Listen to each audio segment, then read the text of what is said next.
नमस्कार, बहुत बहुत स्वागत है आपका सत्यार्थ न्यूज में। पूरे देश में चर्चा का विषय बना यह मामला और ही उलझता चला जा रहा है।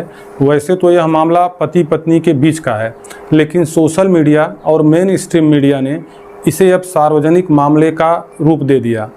आपने भी इस पर चर्चा जरूर सुनी होगी। यह मामला है एसडीएम ज्योति मौर्य और उनके पति आलोक मौर्य के बीच का। आज मैं इस वीडियो में कुछ बातें रखूँगा। मैं यह तय करने का प्रयास नहीं करूंगा कि इन दोनों पति पत्नी में कौन सही है और कौन नहीं सही है। जब हमें किसी पति पत्नी के बीच के रिश्ते कैसे हैं इसकी जानकारी ही नहीं है, तो फिर अंदाजन मछली की आंख में तीर मारने का प्रयास क्यों करें।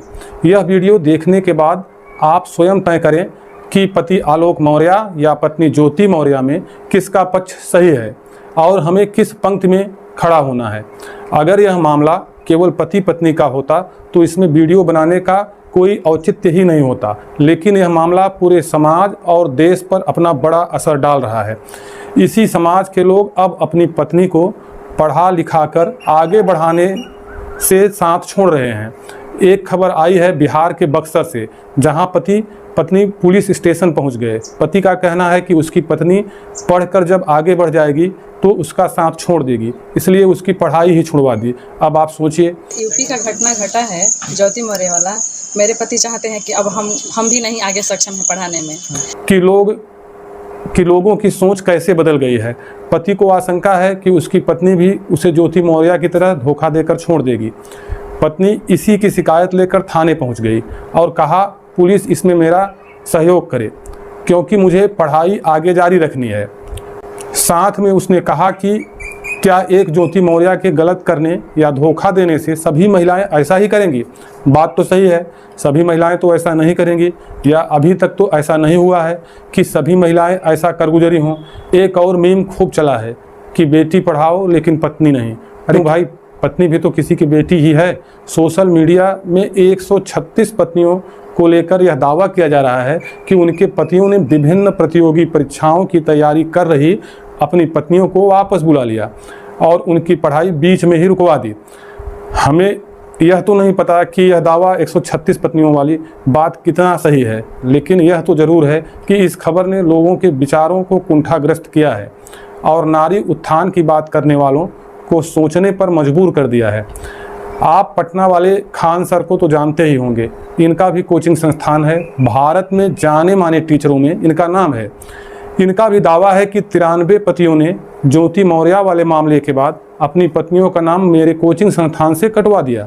देखिए क्या कहते हैं खान सर। बीपीएससी बैच से 93 लड़कियों के हस्बैंड लेके चल गए सब। हम समझाए उनको,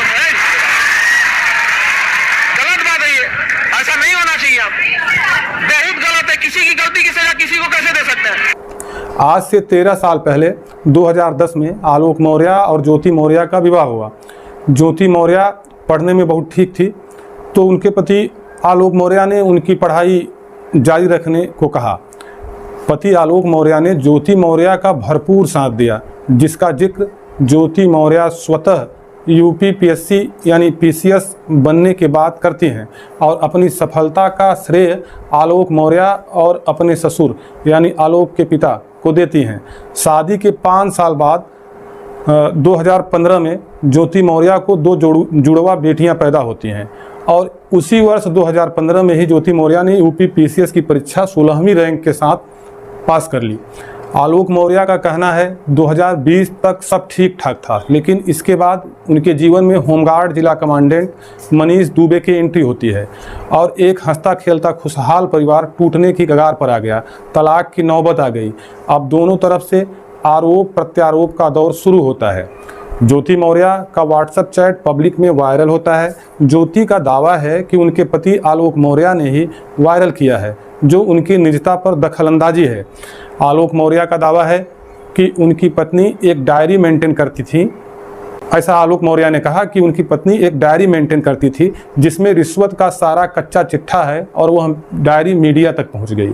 ज्योति मौर्य ने भी परिवार के 4 लोगों पर दहेज उत्पीड़न का केस प्रयागराज के धूमनगंज थाने में लिखवा दिया। ज्योति मौर्य ने एक आरोप लगाया कि जिस समय शादी हुई 2010 में, तब आलोक ने अपने को ग्राम पंचायत अधिकारी बताया, जबकि वह सफाई कर्मी थे, यानी झूठ बोलकर शादी की।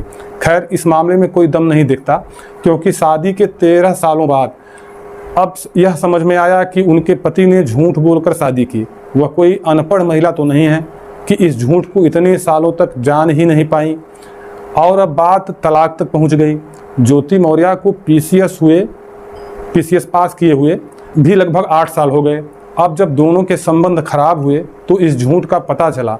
इसके अलावा भी बहुत सारे आरोप दोनों तरफ से लगाए गए। फिलहाल उसका कोई बहुत मतलब समाज के लिए नहीं मायने रखता। अब हम बढ़ते हैं अपने वीडियो के मुख्य उद्देश्य की तरफ, क्योंकि ज्योति मौर्य और आलोक मौर्य दोनों समाज के पढ़े लिखे और सफल व्यक्ति हैं।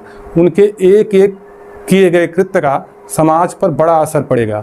लोग ऐसे मामलों में बहुत विचार नहीं करते, बहुत नहीं सोचते, बल्कि समाज में बड़े पदों पर बैठे व्यक्तियों को देखकर तत्कालिक निर्णय लेते हैं।